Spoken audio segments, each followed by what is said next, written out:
We were 3 days out from Calder Depot on a supply run, nothing in the manifest worth a second look, when the deep grid array lit a frequency I hadn't seen flagged in 11 years aboard the Halston's run.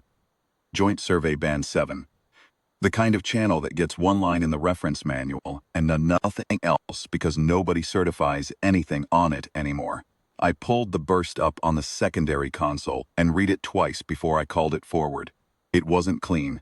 It was two signals stacked on top of each other, badly, like someone had tried to fold two letters into one envelope, and the paper had torn. First layer was a station's automated core shutdown countdown, the kind that fires on a fixed schedule, whether anyone's listening or not. Second layer was a personal distress chirp, short range, the sort a runner clips to a belt loop.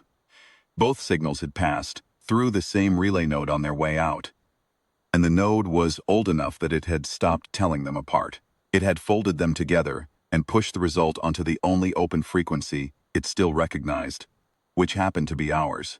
Captain Okafor read the same thing I did and didn't ask twice. "Set a course," she said. "We'll sort out who it's for when we get there." The station was called the Kethra Exchange, and it had been dying for about as long as I'd been alive.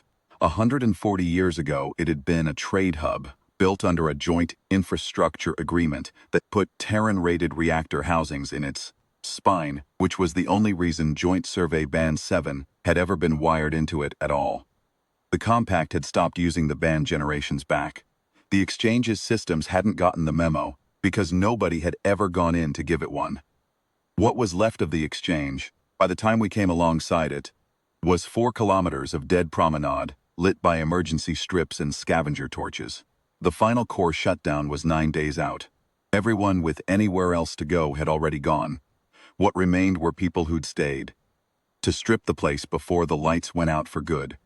And the runners raced loaded sleds down the old concourses for the last of the high-value salvage, because the exchange was the only thing most of them had ever called home, and they wanted to take as much of it with them as they could carry.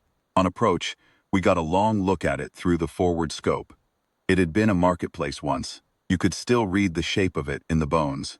Wide promenades meant for foot traffic, tiered galleries that had held storefronts, an atrium near the spine where the old directory board still hung, dark and cracked, listing destinations that didn't exist anymore. Half the gallery lighting was out. The other half flickered on a cycle that had nothing to do with day or night, because the exchange didn't have either, not anymore, just the countdown, ticking down toward the morning the reactor would go cold and none of it would matter. Here and there along the promenades, running lights swept past in long arcs.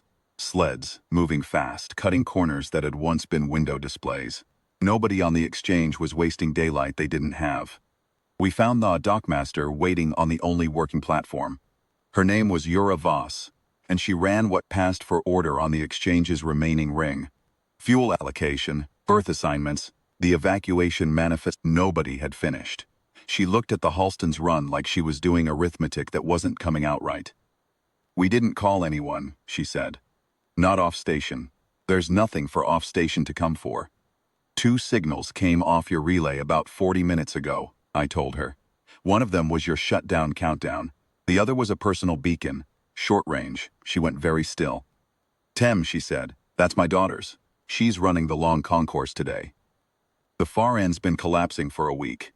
I told her not to take that line. "Beacon's still transmitting," I said. "Intermittent. She's pinned, not gone." Boss didn't waste time being relieved or being angry. She pulled up a station schematic on a cracked panel and started talking us through the long concourse before Okafor had finished asking. That was the first thing I noticed about the exchange. Nobody here had the luxury of standing still to feel something. They'd been triaging their own home for months. A trapped runner was just one more line on a list that was already too long. Renner took the shuttle in. Our senior pilot, a man who'd flown Corvette skiffs into worse holes than a collapsed shopping concourse, and treated all of them with the same flat unconcern.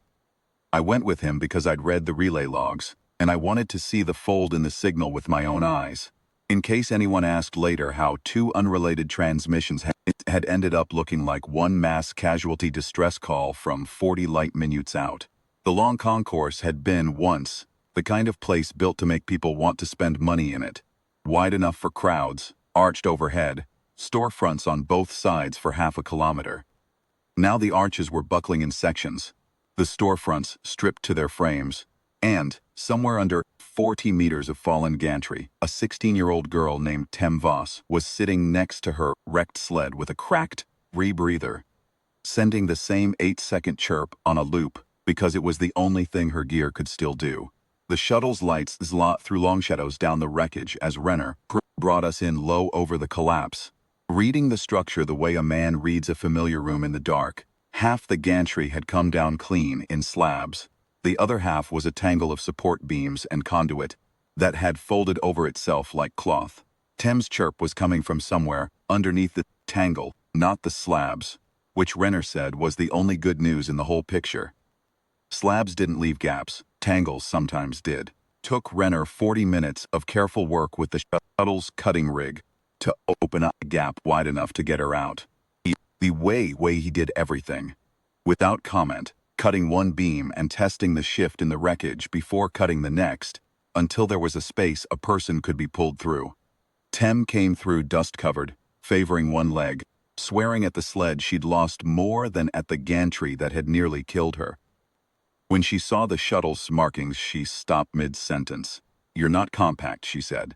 "No," Renner agreed and went back to checking her leg. "Then who called you?" "Nobody called us," he said. "Your shutdown alarm and your beacon hit the same relay at the same time and came out the other side as one signal. We were the ones close enough to read it." He finished splinting her leg, sat back and added, without any particular weight on it, "Close enough. We got her back to the dock inside the hour." Voss met the shuttle on the platform. For a moment, she didn't say anything at all. Just put both hands on her daughter's shoulders and checked, with her eyes, that everything was where it was supposed to be. Then she looked past Tem at the Halston's run, sitting at berth, and did the arithmetic again. "You came because of a relay fault," she said. "We came because something on this station was broadcasting a mass casualty distress signature on a frequency we still monitor," Okafor said. "We didn't know it was your daughter's beacon until we got here. We didn't know it wasn't either. Either way, we were the ones in range." Voss nodded slowly, the way people do when they're filing something away rather than agreeing with it. 9 days, she said. "After that, nobody monitors Band 7 from here. Nobody monitors anything from here. Then you've got 9 days, K4 said. And we've got a cargo hold that's 3/4 empty on the outbound leg. Anyone who wants off this station before the core goes cold, we can carry." It wasn't the answer to the question Voss had actually asked, and I think she knew that. But she didn't push on it. She just turned and started calling names off the evacuation manifest, the same flat, efficient voice she'd used to talk us through the collapse. And within 2 hours, we had 41 people and as much of their salvage as would fit. Aboard the Halston's run, headed for a relay station that still had lights on, I filed my report on the way back. Most of it was procedural. The relay fault, the signal fold, a recommendation that Joint Survey Band 7 be flagged for review before the exchange. transponders went dark for good, in case some other dying station out past the compact border was still wired into a frequency nobody but us was listening to. I kept that part short, the rest of it. Voss doing arithmetic on the dock, Tem swearing at her sled. Renner's 2 words before he moved on to the next thing. I didn't put in the report. Some things don't need a category. They just need someone in range.